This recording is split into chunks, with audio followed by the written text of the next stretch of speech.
एक छोटा सा गांव जहां रात की खामोशी में सिर्फ कुत्तों के भौंकने की आवाज गूंजती है। लेकिन उस रात 14 अप्रैल 2008 को उत्तर प्रदेश के अमरोहा जिले के बावनखेड़ी गांव में कुछ और ही गूंज रहा था। खून की चीखें जो किसी ने नहीं सुनी। एक घर जिसमें 7 लोग सो रहे थे, सुबह तक लाशों का कब्रिस्तान बन चुका था।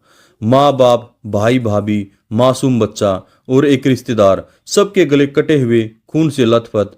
और इस खौफनाक मंजर के बीच खड़ी थी एक लड़की जो चीख चीख कर कह रही थी, चोरों ने मेरे परिवार को मार डाला। लेकिन सवाल यह है, क्या वह सच बोल रही थी या फिर एक ऐसी साजिश थी जिसने पूरे देश को हिलाकर रख दिया। ये कहानी है शबनम और सलीम की, एक प्रेम कहानी जो प्रेम से शुरू हुई लेकिन खून से खत्म हुई। ये कहानी है विश्वासघात की, लालच की और उस रात की जब एक बेटी ने अपने ही परिवार को खत्म कर दिया। जो भी हमारे दोस्त चैनल पर नए हैं, प्लीज चैनल को सब्सक्राइब जरूर करें, वीडियो को लाइक करें और वीडियो के अंत तक जरूर बने रहें। बावनखेड़ी अमरोहा जिले का एक छोटा सा गांव जहां जिंदगी की रफ्तार धीमी थी, खेतों की हरियाली, मस्जिद की अजान और गांव वालों की आपसी बातचीत। यहाँ सब कुछ सामान्य था, लेकिन इस गांव में एक परिवार था जो बाकियों से थोड़ा अलग था। शौकत अली का परिवार। शौकत एक कॉलेज लेक्चरर था जिन्हें गांव में इज्जत की नज़रों से देखा जाता था। उनकी पत्नी हाशमी एक गृहिणी जो अपने बच्चों के लिए जी जान से मेहनत करती थी। उनके 4 बच्चे अनीस, राशिद, शबनम और अनीस की पत्नी अंजुम, और उनका था एक 10 महीने का छोटा सा मासूम बेटा अर्श। शबनम इस परिवार की इकलौती बेटी 25 साल की थी, पढ़ी लिखी, समझदार और खूबसूरत। उसने अंग्रेजी और भूगोल में डबल MA किया था और गांव के स्कूल में शिक्षा मित्र थी।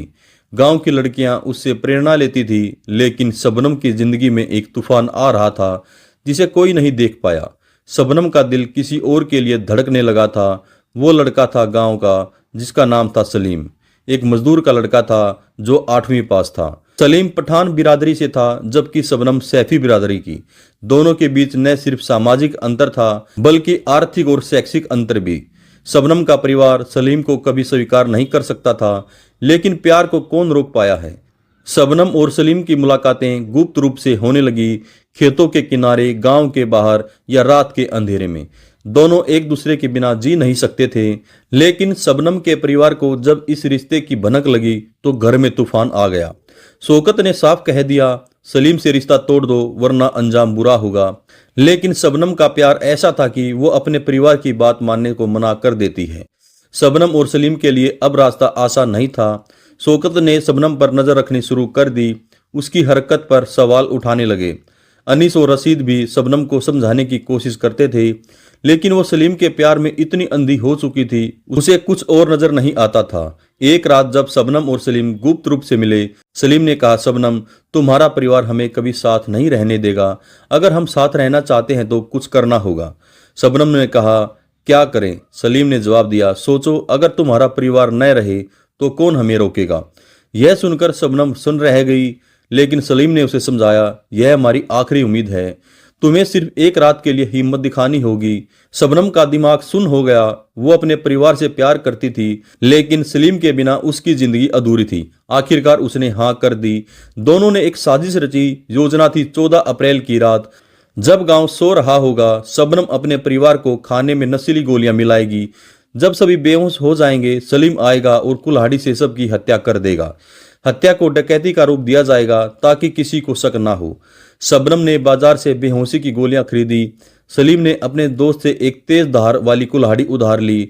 दोनों ने हर कदम को बार बार सोचा ताकि कोई गलती न हो। लेकिन क्या यह योजना इतनी आसान थी? 14 अप्रैल 2008 की रात बावनखेड़ी में सन्नाटा था। शौकत का परिवार रात का खाना खा रहा था। शबनम ने खाने में नशीली गोलियां मिला दी थी। उसका दिल जोर जोर से धड़क रहा था। अपने पिता को देख रही थी जो उससे प्यार से बातें कर रहा था।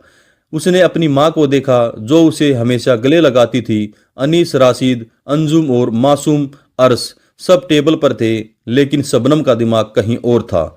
खाना खत्म होने के बाद एक एक करके सभी बेहोश होने लगे। शौकत और हाशमी अपने कमरे में चले गए, अनीस और अंजुम अपने बेडरूम में।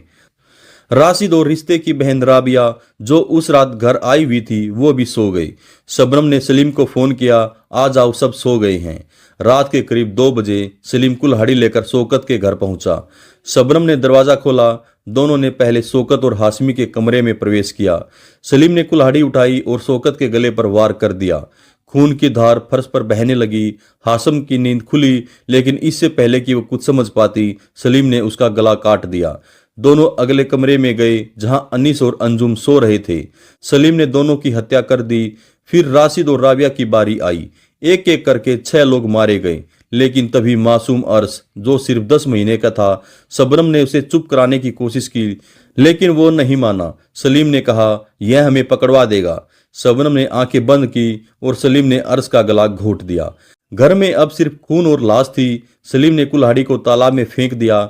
शबनम ने घर को अस्त व्यस्त कर दिया ताकि लगे कि चोर आए थे। सुबह होने पर शबनम ने चीखना शुरू किया, बचाओ बचाओ, चोरों ने मेरे परिवार को मार डाला। पड़ोसी दौड़े आए। घर का मंजर देखकर सभी सुन रह गए। 7 लाशें, खून से सना फर्श और बीच में रोती हुई शबनम। किसी को उस पर शक नहीं हुआ।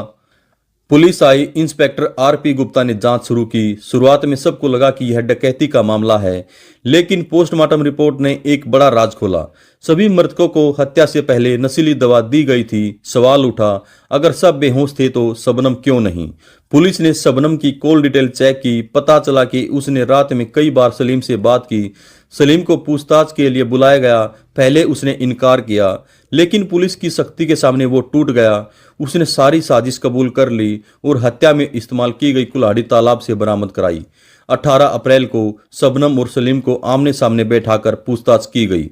शबनम ने भी आखिरकार अपराध स्वीकार कर लिया। पुलिस की जांच ने पूरे गांव को हिलाकर रख दिया। कोई विश्वास नहीं कर पा रहा था शबनम, जो गांव की सबसे पढ़ी लिखी और इज्जतदार लड़की थी, अपने ही परिवार की हत्या कर सकती है। लेकिन सच्चाई सामने थी। यह प्रेम की नहीं, बल्कि लालच और साजिश की कहानी थी। 2010 में अमरोहा की स्थानीय अदालत ने शबनम और सलीम को 7 हत्याओं का दोषी ठहराया। दोनों को फांसी की सजा सुनाई गई। शबनम और सलीम ने सजा के खिलाफ अपील की।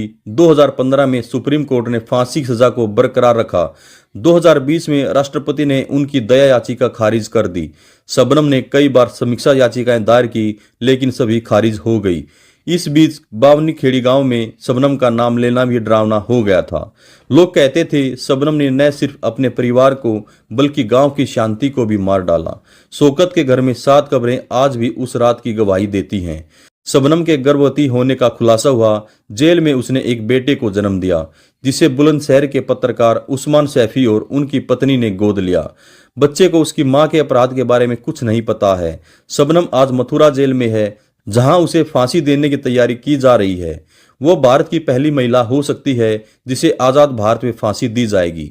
जेल में उसका व्यवहार सामान्य बताया जाता है। उसने बरेली जेल में एक निबंध प्रतियोगिता में पहला स्थान भी जीता। लेकिन क्या वह अपने किए पर पछताती है? यह सवाल आज भी हमारे सामने है। सलीम मुरादाबाद जेल में है। उसे कोई पछतावा नहीं है। वो जेल में फर्नीचर बनाने का काम करता है। दोनों की जिंदगी अब सलाखों के पीछे सिमट गई है। बावनखेड़ी हत्याकांड सिर्फ एक अपराध की कहानी नहीं है, यह एक प्रेम कहानी है जो गलत रास्ते पर चली गई। यह एक परिवार की कहानी है जो विश्वासघात का शिकार हुआ, और यह समाज की कहानी है जो आज भी इस सवाल से जूझ रहा है, क्या शबनम को फांसी देना सही है या उसे दूसरा मौका मिलना चाहिए? जब आप रात को अपने परिवार के साथ बैठे तो एक बार सोचिए, प्यार क्या है? क्या यह इतना अंधा हो सकता है? एक बेटी अपने माता पिता का खून कर दे। क्या समाज का दबाव इतना क्रूर हो सकता है वो इंसान को हैवान बना दे? बावनखेड़ी गांव की 7 कब्रें आज भी चुपचाप उस रात की कहानी सुना रही हैं, और शबनम की कहानी हमें याद दिलाती है प्यार और नफरत की रेखा बहुत पतली होती है। तो क्या आप शबनम को माफ कर सकते हैं या आप मानते हैं कि उसे सजा मिलनी चाहिए? अपनी राय कमेंट में बताएं। और हाँ, अगर आपको यह कहानी अच्छी लगे तो हमारे चैनल को लाइक, शेयर और सब्सक्राइब जरूर करें। नमस्कार, धन्यवाद, जय हिंद, जय भारत।